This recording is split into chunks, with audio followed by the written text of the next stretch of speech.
दोस्तों, हमारा सूरज पृथ्वी पर बसे हर जीव का जीवन दाता है। हमारे सूर्य के बिना पृथ्वी पर जीवन संभव नहीं है। इसकी गैर मौजूदगी में धरती पर अंधेरा हो जाएगा, पूरी धरती बर्फ के ढेर में दब जाएगी। सूर्य की ऊष्मा के बिना अस्तित्व ही संभव है, लेकिन लगभग 4.5 अरब से चलता आ रहा दौर क्या हमेशा के लिए चलेगा? क्या सूर्यमंडल का अस्तित्व हमेशा के लिए टिका रहेगा? क्या सूर्य हमेशा के लिए प्रकाशित रहेगा या फिर कभी उसका अंत होगा? आइए इन सब सवालों का जवाब जानते हैं। तो आइए देखते हैं हमारे सूर्य का उत्सर्जन कैसे हुआ। सूर्य का निर्माण आज से लगभग 4.5 अरब साल पहले हुआ था। हजारों प्रकाश वस्तु फैला महाकाय अर्गोनिक मॉलिक्यूलर गैस के बादल के बड़े हिस्से के ढह जाने से हमारे पूरे सौरमंडल की रचना हुई।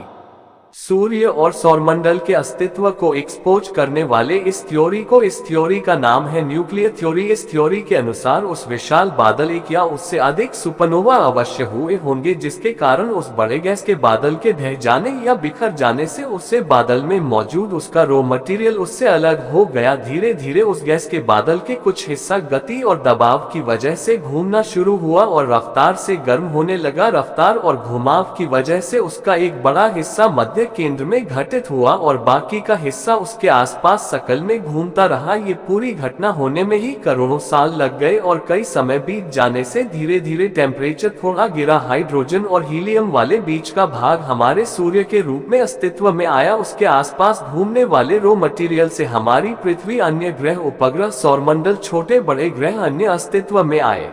इस तरह सूर्य और ग्रह, उपग्रह सबको मिलाकर हमारा सौरमंडल बना। सूर्य हमारे सौरमंडल का सबसे बड़ा पिंड है। दरअसल धरती सूर्य अन्य ग्रहों से अलग है। वास्तव में वो एक तारा है, हमारी आकाश गंगा के 100 अरब अधिक में से एक तारा। सूरज G2 कैटेगरी का तारा है जो आकाश गंगा के 10% में से एक है। जैसे हमारी पृथ्वी और अन्य ग्रह सूरज की परिक्रमा करते हैं, ठीक वैसे ही सूर्य हमारी पृथ्वी सहित संपूर्ण सौरमंडल को लेकर हमारी आकाश गंगा मध्य पाक का परिक्रमा कर रहा है। हमारे सौरमंडल के सभी ग्रहों को हमारी आकाश गंगा की परिक्रमा करने में लगभग 25 करोड़ साल लग जाते हैं। सूर्य मंडल में सबसे ज्यादा द्रव्यमान हमारे सूर्य का ही है। उसका व्यास 13,92,000 किलोमीटर व्यास है। सूर्य हमें देखने में इतना बड़ा नहीं लगता, असल में पृथ्वी से सूरज 10 लाख गुना बड़ा है। सूरज धरती से 15 लाख करोड़ किलोमीटर दूर है। इतनी अंतर से सूरज की रोशनी को पृथ्वी पर पहुंचने में महज 8 मिनट 16 सेकंड लग जाते हैं। सूर्य मुख्य रूप से हाइड्रोजन और हीलियम से बना एक गोल है। सूरज की सतह का निर्माण हाइड्रोजन, हीलियम, ऑक्सीजन, लोहा, silicon, sulphur, magnesium, carbon, chromium तत्व से हुआ है। सूर्य के अंदर केंद्र भाग को कोर कहा जाता है, जहां पर टेम्परेचर अपनी चरम सीमा पर होता है। उसके कोर भाग का टेम्परेचर 1,56,00,000 डिग्री सेल्सियस होता है, जबकि सूर्य की सतह जो हमें दीप्तमन हमेशा प्रकाशित, उसका तापमान लगभग 6,000 डिग्री सेल्सियस तक रहता है। सूरज का अंत लगभग 4-4.5 अरब पहले जन्मा। हमारा सूरज हर second 6,570,000 ton hydrogen, 6,530,000 ton helium में ट्रांसफर करता है। दोनों आंकड़े दफावत को मार्क के करिए दोस्तों। 40 लाख टन हाइड्रोजन को हीलियम में रूपांतरण होता है। असल में पृथ्वी से सूरज 10 लाख गुना बड़ा है। सूरज धरती से 15 लाख करोड़ किलोमीटर दूर है। इतनी अंतर से सूरज की रोशनी को पृथ्वी पर पहुंचने में महज 8 मिनट 16 सेकंड लग जाते हैं। सूर्य मुख्य रूप से हाइड्रोजन और हीलियम से बना एक गोल है। सूरज के सतह का निर्माण हाइड्रोजन, हीलियम, ऑक्सीजन, लोहा, silicon, sulphur, magnesium, carbon, chromium तत्व से हुआ है। सूर्य के अंदर केंद्र भाग को कोर कहा जाता है, जहां पर टेम्परेचर अपनी चरम सीमा पर होता है। उसके कोर भाग का टेम्परेचर 1,56,00,000 डिग्री सेल्सियस होता है, जबकि सूर्य की सतह जो हमें दीप्तमन हमेशा प्रकाशित, उसका तापमान लगभग 6,000 डिग्री सेल्सियस तक रहता है। सूरज का अंत लगभग 4-4.5 अरब पहले जन्मा। हमारा सूरज हर second 6,570,000 ton hydrogen, 6,530,000 ton helium में ट्रांसफर करता है। दोनों आंकड़े दफावत को मार्क के करिए दोस्तों। 40 लाख टन हाइड्रोजन को हीलियम में रूपांतरण होता ही नहीं, बल्कि हीलियम की जगह ऊर्जा में रूपांतरित होता है और ऊर्जा अंतरिक्ष में चारों ओर फैल जाती है। ऐसे सूर्य हर सेकंड अपना पदार्थ घूम रहा है, लेकिन आखिर ऐसा कब तक चलेगा? तो इस प्रश्न का जवाब यह है दोस्तों, तो ऐसा लगभग 5 अरब साल चलेगा। उसके बाद सूर्य के केंद्र पर का हाइड्रोजन समाप्त हो जाएगा, जिससे सूरज पर का केंद्र का तापमान अपनी हद पार कर लेगा और धीरे धीरे फूलने लगेगा, और वह जब अब है लगभग सब गुना ज्यादा बड़ा हो जाएगा। अगर कोई तारा ऐसे फूलने लगे तो उसे रेड जॉइंट कहते हैं। हमारा सूरज भी एक दिन रेड जॉइंट